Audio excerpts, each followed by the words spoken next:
女间谍事件发酵，涉及奥巴马，其在美国工资被曝光。拜登开会 ，BLM 被拒门外，被质问怎不邀请我们？自媒体人视频被删，另辟蹊径传真相发声。民调显示，川普在乔治亚州的选民会在决选会投票，但不信任选举制度。摩洛哥与以色列建交，加入亚伯拉罕协议。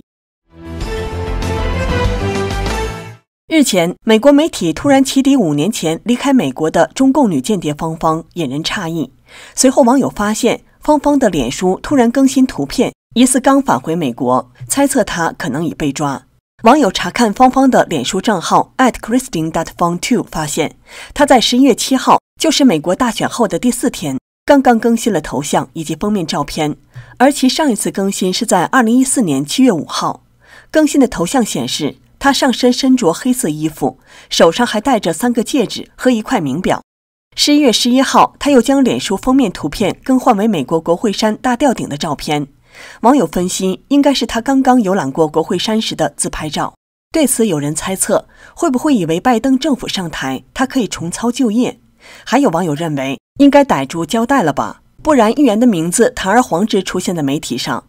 芳芳的脸书朋友圈有一个来自中国重庆的华裔女性，名叫拜布里胡。此人分享的照片中有她协同一名白发老翁分别与奥巴马、拜登的合影，而芳芳也曾与这名白发老翁有亲密合照。在其中一张图片中，拜布里胡一边被奥巴马搂腰，另一边与白头老翁十指相扣。网友认为，这显示他们的关系不一般。12月8号 ，Axios 报道，芳芳在2011年到2015年期间，在加州政界异常活跃，并点名多名美国政要，包括一些市长和国会议员。报道说，2015年，在湾区盛传联邦调查局将芳芳锁定为中共特工进行调查时，她突然返回中国。在那个脸书账号朋友圈中，有多名加州政界人士，其中包括 Axios 提到的前弗里蒙特市市长比尔·哈里森等人。这显示该账号很可能属于芳芳本人。最近被曝光与芳芳有染的民主党众议员斯沃维尔说，他在情报部门的提示下，2015年和芳芳断了联系。然而 Facebook 显示他们仍在联系。9号，芳芳被网友曝光，她2016年的工资竟来自民主党，证据是来自 OpenSecrets.org 网站。网站下方标注：注意，本页上的所有数字均为2016年选举周期，并且基于联邦选举委员会的数据。据 Washington Examiner 今天的报道，国家情报局前代理局长理查德·格伦内尔说：“我可以告诉你，在不散布太多情报的情况下，这是冰山一角，而这涉及到中国对我们政治人物的影响力还有很多。”国家情报局局长约翰·拉特克里夫表示，中国共产党正在针对数十名国会议员及其工作人员开展大规模影响力运动，其中包括试图进行勒索和贿赂。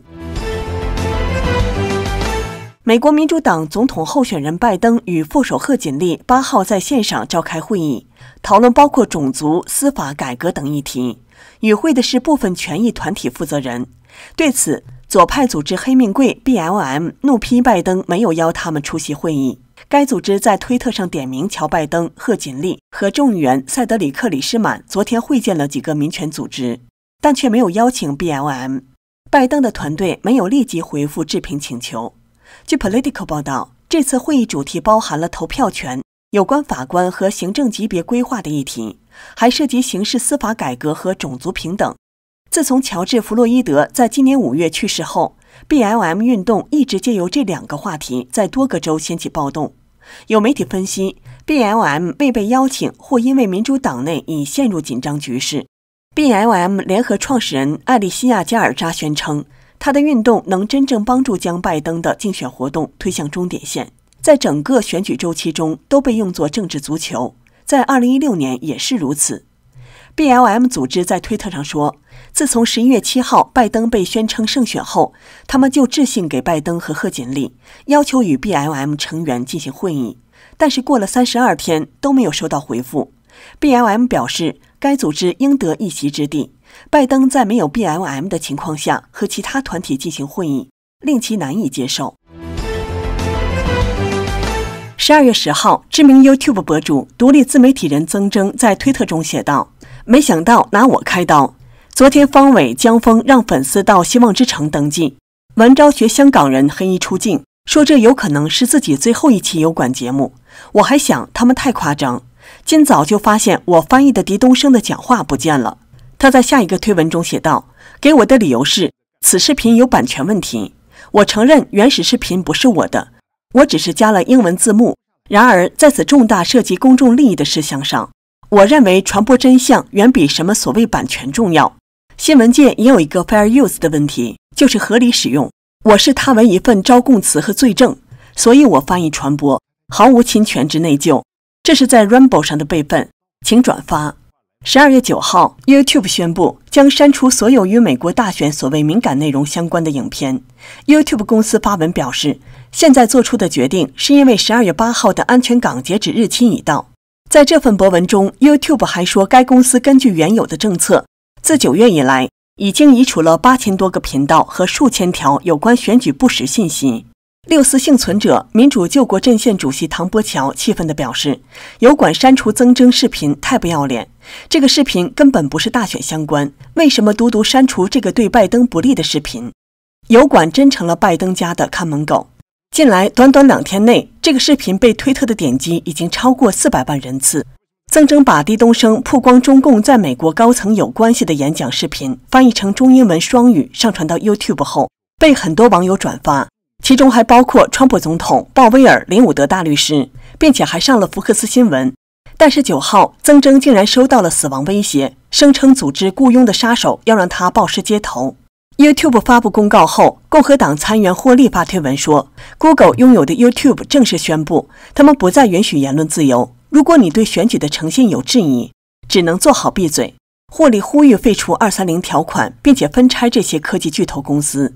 许多保守派人士表示， YouTube 和其他社交媒体公司参与了对亲川普或保守观点的审查。一份于2020年10月对 YouTube 提起的诉讼说，该公司多次违反自己的服务条款，无故删除他们的页面或暂停他们的服务，而且不向当事人做任何解释。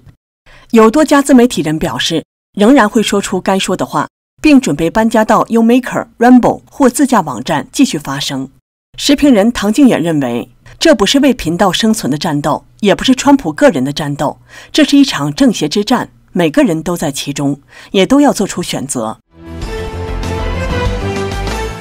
英文大纪元对订阅者进行了一次在线调查，调查从12月7号到9号结束，有近2000名川普选民参与，其中高达97%的人打算在1月5号的联邦参议员决选中投票。这次决选，现任的共和党联邦参议员大卫·珀杜将和民主党人乔恩·奥索夫角逐，现任的共和党联邦参议员凯利·洛夫勒将和民主党人拉斐尔·沃诺克竞争。这2场竞争将决定两党在参议院的控制权。然而，只有16%的受访者相信自己的选票会被准确点算，近40%的人表示不相信自己的选票会被准确点算，其余44%的人表示不确定。大多数决定投票的人决定在1月5号或提前投票期间亲自前往投票点投票，只有13%的人表示会通过邮寄方式投票，还有2%的人未做决定。有几位受访者说，11月3号选举后，他们会把投票方式从邮寄改为亲自投票，理由是对邮寄选票不信任。另有少数人表示，他们甚至无法信任提前亲自投票，因此将在选举当天亲自投票。一位受访者说，在投票方式没有任何改变的情况下，我很不愿意再投票，但我不能不投票。我在11月3号的选举中提前投票了，但我的选票似乎被处理，所以我要在选举日投票，看看是否有所不同。